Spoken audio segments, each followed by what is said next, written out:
بەڵێ ئەنجومەنی وەزیرانی عێراق پێشنیازێکی نوێی بۆ یاسای بودجە و هەروەها یاسای نەوت و گاز خستۆتە ڕوو. جا ئەم پێشنیازش هەروەکو بینیمان لە راپۆرتەکەش ئاماژەی پێکرا لەلایەن حکوومەتی هەرێمی کوردستان و قبول کراو نییە و تووشی شۆکی کردوون. زیاتر گفتوگۆ لەسەر ئەم پێشنیازە دەکەین لەگەڵ سیپان شێروانی ئەندامی ئەنجومەنی نوێنەرانی عێراق میوانی کوردستان 24. بەخێر هاتی کاکسیپان. سپاس بۆ جەنابێت.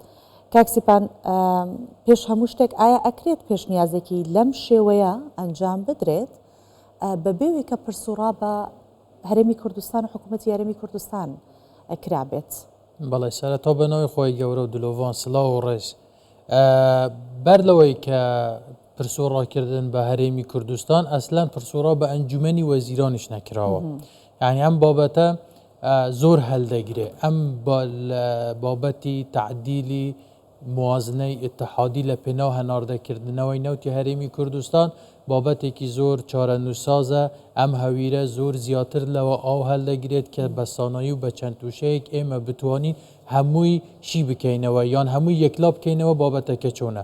بەڵێ ئەم شوکی کردین ئەم تعدیلەی کە لە ئاخیرا هات بوو، بەڵام نەسی تعدیلەکە شتێکە تەوزیحاتێکیشی لەگەڵدایە.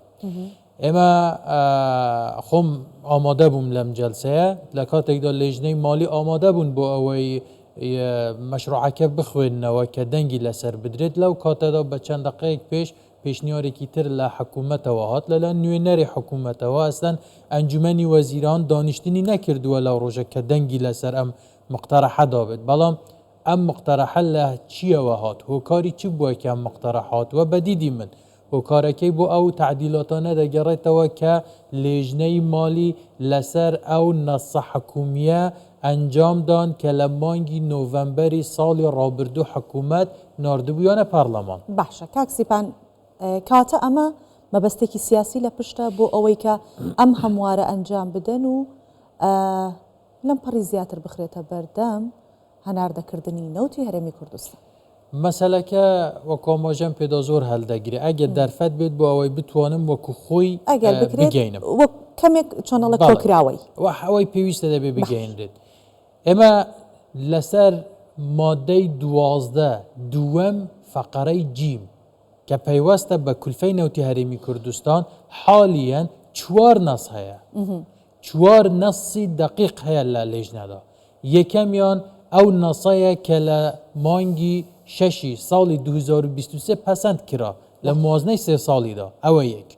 دووەمیان ئەو نەسەیە کە لە نۆڤەمبەری ساڵی ڕابردوو حکوومەت وەکو تعدیلی نارد باس لە 16 دلارەکە دەکات بۆ کۆستی نەوتی هەرێمی کوردستان.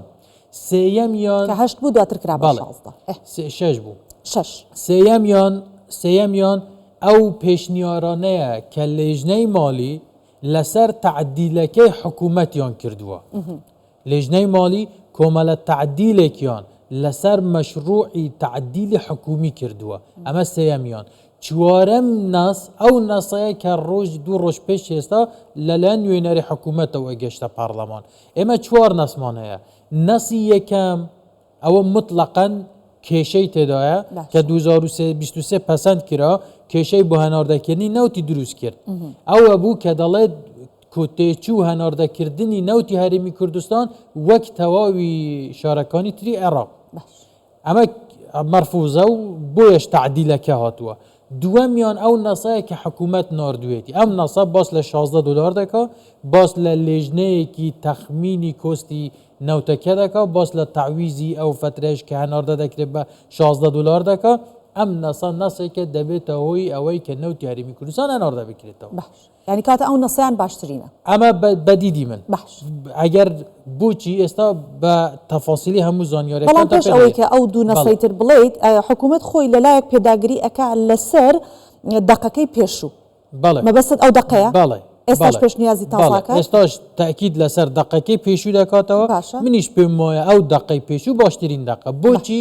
چونکە ئەو تعدیلەی سێیەمین نەس ئەمە دوومان باس کرد. سێیەمینیان ئەوەیە کە لێژنەی مالی کەمێک دەستکاری تێدا کردووە. تۆ کە بەڕواڵەتەوە سەیری ئەو تعدیلە دەکەی کە لێژنەی مالی لە نەسەکەیدا کردووە لە مادەی 12 دووەم جیم کە لێژنەی ماڵی تعدیلێکی کردووە ئەوە دەڵێ تەسیری نییە نە لەسەر هەناردەکردنی نەوت لا لەسەر کۆستنیوت بەڵام لە واقعدا ئەو تعدیلای لێژنەی ماڵی کردوێتی بە ڕواڵەت باشترە لەوەی حکوومەت ناردوێتی بەڵام لە واقع تعارض دەکات لەگەل مادەی 12 دووەم ئەلف مادەی 13 یەکەم ئەلف باشە کەواتە بۆچی پێشنیازی دیکە ئەکەن پێشنیازی دیکە زیاد ئەکەن ئەگەر بە ڕازین و جەنابیشتەڵی تاکی دەکەنەوە لەو دقی پێشتر ئێستا مەبەست لەم پێشنیازە چییە کامە پێشنیازەوەی ئەمریکا دوێنێ کراوە ئەوەی کە دوێنێ کراوە تەوزیحاتێک کاتوە لەلایەن حکوومەتەوە بە جوانی تەوزیحی کردووە دەڵێ کاکە ئەگەر ئەو تعدیلای لێژنەی ماڵی بکەن تعارض دەکات لەگەل مادەی فلان و فلان کە ئاماژەم پێدا ئەو دوو مادەیە ڕاستیش دەکات بۆچی چونکە لەو دوو مادەیە بەوازەحی دەڵێت دەبێت هەناردەکردنی نەوتی هەرێمی کوردستان داهاتەکەی هەمووی بگەڕێتەوە خەزینەی دەوڵەت دواتر لە مادەی 13 یەکەم ئەلف دەڵێت حکوومەتی اتحادی هەموو داهاتەکەی وەردەگرێتەوە پاشان تاویزی کۆستەکە دەکات بەڵام ئەو تعدیلای لێژنەی ماڵی کردوێتی لەسەر نەسەکە چ دەڵێت دەڵێ لەو پارەیە کە لە هەناردەی نەوتی هەرێمی کوردستانە بەدەست دەکەوێت 16 دلار دەدرێتە کۆمپانیەکان کە لە تعدیلەکەی حکوومەتیش هاتووە ئەو ڕقەمە باقیەکەی ئیرادی نیهادیە دەچێتە سەر خەزێنەی حکوومەت کەواتە لێرە فەرقەکەدەوە حکوومەتی اتحادی بۆچی دەڵێت دەبێ هەموو پارەکە بگەڕێتەوە بەغدا اینجا بنێردرێتەوە چونکە تعارض دەکات لەگەل دوو مادەی تر منیش لەگەڵ ئەوەدام باشترە ڕاستەوخۆ پارەی کۆمپانیەکان بدرێت باقی پارەکە بنێرێتەوە بەغدا چونکە ئێمە هیچ گارانتیمانیە کە تایف سامی بەیانی کۆستەکە دەنێرێت تاخیر ناکات کۆمپانیەکانی نەوت تووشی کێشە ناکە ئەمە زۆر باشە بەڵام لە حاڵەتێکدا تعارض نەکا لەگەل دوو مادەی دی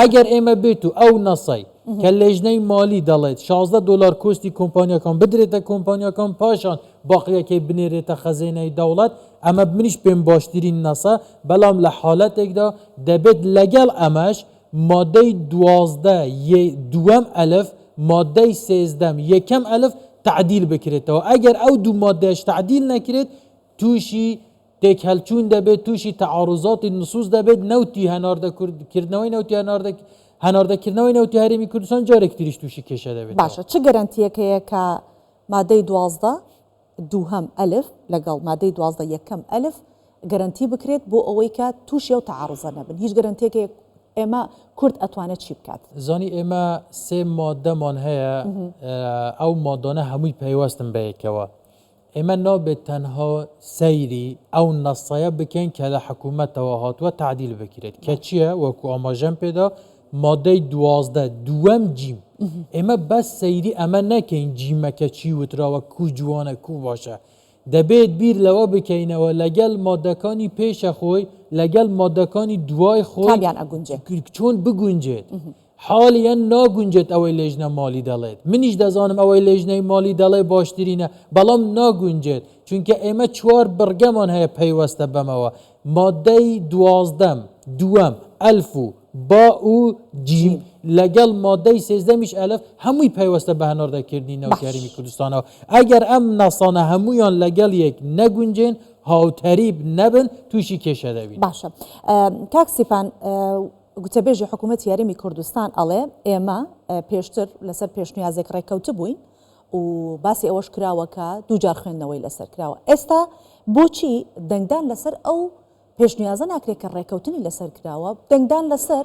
پێشنیازێکەکرێت کە نانجومەنی وەزیران ئاگدارە لێ وەنە حکوومەتی هەرێمی کوردستان مەبەست چیە لەمە خۆی وەکو ئاماژەم پێداناسێکی کەم جار هات لە حکوومەتەوە دواتر هاتن هەندێک برادران بە تایبەت لەلایەنە شیعەکانەوە هەندێک پێشنیاریان ئینە ئەمە ئاوا بیکرێ ئەمە ئاوا نەکرێ ئاماژ لێ دروستکردنی بەربەز بوو پاشان جارێکتر ناسێکی تریان ئیناوە لەسەر ئەمە وەکووتم ناسێکی جوان بوو بەڵام تعارض دەکات لەگەڵ دوو مادەی دیتر اینجا هاتن لە کۆتایین دەقەکاندا شتێکی تریان هینە ئەو ناسای ئاخرین شت ئەوەی کە سوودانی ناردوێت یا نوێنەری حکوومەت ناردوێتی چییە یەکەم تەوزیحەکە زۆر جوانە واقعیە بە دوای ئەویشدا پێشنیارێکە دەڵێ ئەگەر مەجلسی نەوە پەرلەمان هەر سوور بێ لەسەر هەموارکردنەوەی ئەو نەسای کە من مانگی 11 ناردومە ئەو نەسە بکەن ئەمە هەر کارە ساتە ئەوەی کە ئاخر جار کورد لە پەرلەمان ئەتوانن چی بکەن بۆ ئەوەی کە نەهێڵن دەنگی لەسەر بدەن بەدیدی من باشترین حەل ئەوەیە ئەو ناسایی کە دوێنێ گەشتە پەرلەمان وەلاو بنرێت ئەوە هەر مطلق نابێت بێتە جێگای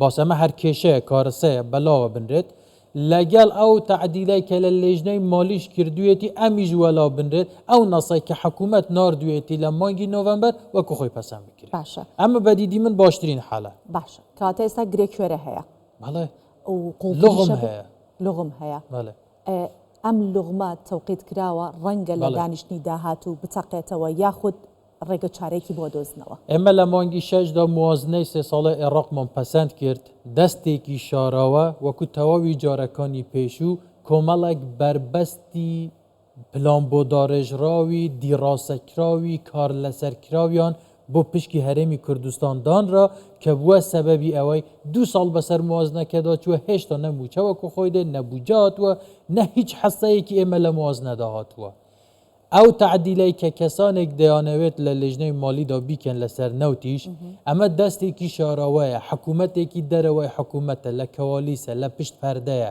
کەسانێکی شۆڤێنین کەسانێکی دیژی تەوافقی نێوان هەولێر و بەغدان دیژی مافەکانی هەرێمی کوردستانن زۆر بە وردیش دیڕاستەی بابەتەکان دەکەن سیر دەکەن سیر دەکەن بە ڕواڵەت جوان دیارە بەڵام لغمی تێدا وەکو ئاماژەم پێدا گەرا و ناسەواش پەسەند بکرابە پێچەوانەی دوو مادەی تری موازنە دەبوو اینجاش تووشی کێشە دەبوون و نەوتەکە هەناردە نەدەکرایەوە ئێمە سپاس دەکەین سیپان شێروانی ئەندامی ئەنجومەنی نوێنەرانی عێراق میوانی کوردستان 24 بوویت گفتوگۆمان کرد پێکەوە. سپاس بۆ